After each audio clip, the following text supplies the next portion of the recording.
tema agora é sobre o etnocentrismo, tá, pessoal? Que é uma designação, é um termo usado para descrever uma visão de mundo que considera uma etnia superior às demais em uma posição central em relação às outras, tudo bem? Então, pessoal, essa parte aqui da sociologia que estuda esse assunto, ele vai ter uma explicação, vai ter uma implicação muito mais prática, muito no terreno, geográfica, vamos dizer assim, tá? Quando nós vamos verificar aqui quais foram as consequências dessa forma de pensar, tudo bem? Vamos lá, então. E surge aqui, pessoal, geralmente surgem umas questões aí, algumas perguntas que as pessoas fazem, né? Algumas perguntas comparativas, né? Quem é mais inteligente, o povo europeu ou o povo americano? Qual é a cultura mais avançada, a ocidental ou a oriental? Qual é o melhor país, o Japão ou a Espanha? Então, nosso texto diz que realmente não há respostas certas, pessoal, para essas perguntas. Hoje, nós temos a compreensão de que cada país, cada povo tem a sua riqueza, tem a sua particularidade, tem a sua construção social ao longo do tempo, que é a sua história, tá? Então não dá para se fazer comparações em relação a isso, tudo bem? Mas o etnocentrismo foi aquela visão de mundo em que se considerava um país superior ao outro, né? Aqui, ó. O etnocentrismo, a palavra formada a partir da etnia, termos etnia e centro, é o termo usado para descrever a visão de mundo que considera uma etnia. Então, no caso, um grupo social, né, superior às outras, tá? Aqui, pessoal, nós temos uma imagem que fala aqui sobre, durante a Segunda Guerra Mundial, os oficiais nazistas, eles segregavam as pessoas, separavam as pessoas, né, que eles consideravam inferiores, tá? Eles detinham a compreensão de que a Alemanha, o povo alemão, era superior aos outros povos e que, portanto, mereceria, pela sua robustez, pela sua história, pelo seu espírito de luta, ser protagonista ou conquistar outros povos. Então, nessa tentativa, eles segregavam, eles criavam a discriminação de vários grupos sociais, tá? Aqui no caso, ele está usando um compasso para medir um indivíduo, o nariz das pessoas, né? Então, a ciência era baseada nessa metodologia de medição, né? As características físicas das pessoas que determinavam a sua condição social e, portanto, a sua condição de vantagem ou desvantagem no mundo que eles acreditavam. Tudo bem? Se ele era um ariano puro ou não, né? Esse procedimento não tinha nenhuma base científica, tá? Mas era usado para justificar o etnocentrismo dos nazistas na época da Alemanha, em 1941. Nós vamos ver adiante, pessoal, quais foram as consequências trágicas dessa forma de pensar, dessa ideologia, né, baseada nesse culto à superioridade racial e o que isso levou para as várias populações do mundo. Tudo bem? Bom, outro exemplo interessante, pessoal, em relação ao mapa mundi, tá certo? Nós temos aqui, né, o nosso texto fala aqui sobre o meridiano de Greenwich, né, na Inglaterra, tá certo? Que foi definido aí, que foi decidido por um astrônomo britânico, né? Que a partir do Observatório Astronômico Real de Greenwich, na região de Londres, na Inglaterra, fosse o marco zero e o parâmetro de horários do planeta. Então, simplesmente, eles decidiram que seria na Inglaterra o marco inicial que poderia se estabelecer a geolocalização, né, os parâmetros de geolocalização do mundo. Vamos ver aqui, pessoal. Hoje nós temos essa maravilha, né? Olha aqui, esse é o Google Earth, né? A tecnologia. Então, pessoal, já no século XIX aqui, tá? Essa aqui é a cidade de Londres, né? O Greenwich é uma região de Londres, tá? Então foi definido que nessa região aqui, a partir dessa localidade, é que se estabeleceria aqui as regras para medição geográfica do mundo, tá certo, pessoal? Então isso corresponde também ao ambiente, à história da época, né? Em que a Inglaterra vitoriana, a Inglaterra era praticamente a capital do mundo, vamos dizer assim, né?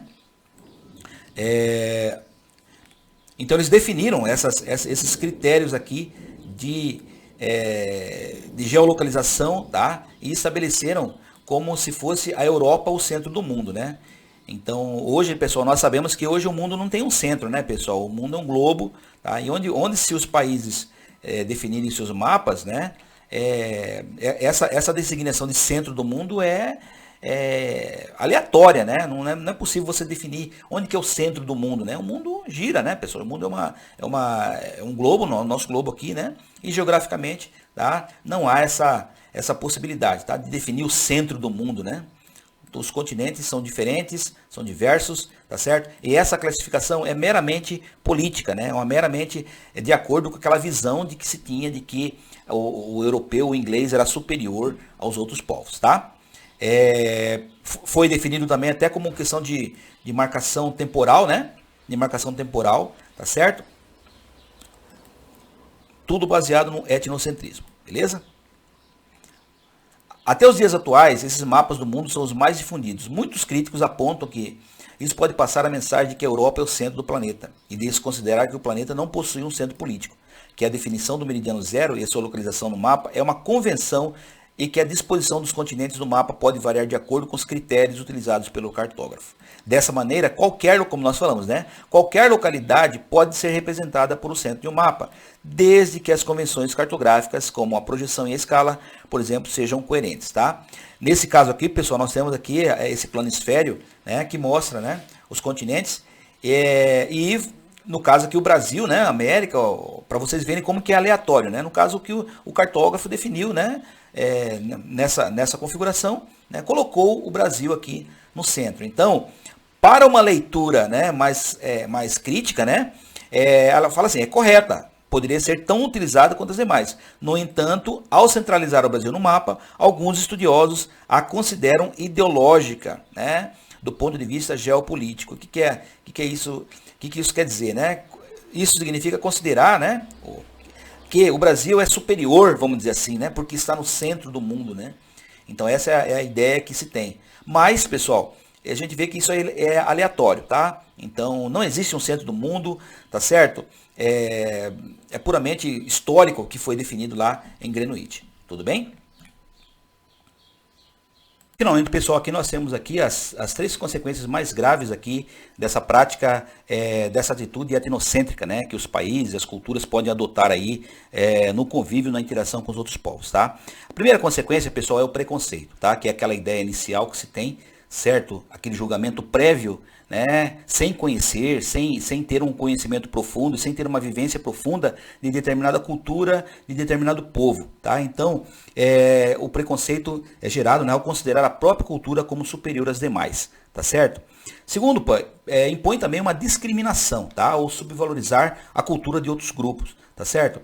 Quando algum grupo se considera superior, a tendência é desprezar todo aquele conjunto de saberes, de conhecimentos, de práticas, de filosofia de vida de um povo que é estranho a eles, tá? Então, essa forma discriminatória, né, que o etnocentrismo traz naturalmente para aqueles povos, aqueles países que praticam, né? E o terceiro, pessoal, a criação de estereótipos, né? Estereótipos culturais, né? É o que nós chamamos de rótulos, né? Que é uma generalização, né, de um determinado grupo, né? Por exemplo, vamos citar uma frase, né, que comumente se cita, né, nas questões indígenas, nas questões de terras aí no Brasil, né? O argumento muitas vezes diz que o indígena é preguiçoso, né? O indígena não trabalha, o índio é preguiçoso, né? Mas qual que é a compreensão, qual que é a visão do trabalho pelas etnias nativas do Brasil? Quais são? Será que a pessoa que está dizendo isso, ela sabe dessa compreensão, dessa noção de trabalho que o indígena tem ou adota, né? Infelizmente essa prática continua, né? E essas palavras continuam muitas vezes, né, sem ter uma compreensão real do quadro cultural daqueles grupos. Tudo bem? Então essas são as 3 consequências principais aí que o etnocentrismo, né, ao longo da história, ele produziu, né? Produziu o preconceito, a discriminação e a criação de estereótipos, rótulos, né? Generalizações aí, certo? E que vem produzindo esse ambiente de desigualdade, de desentendimento e muitas vezes de conflito nos grupos humanos.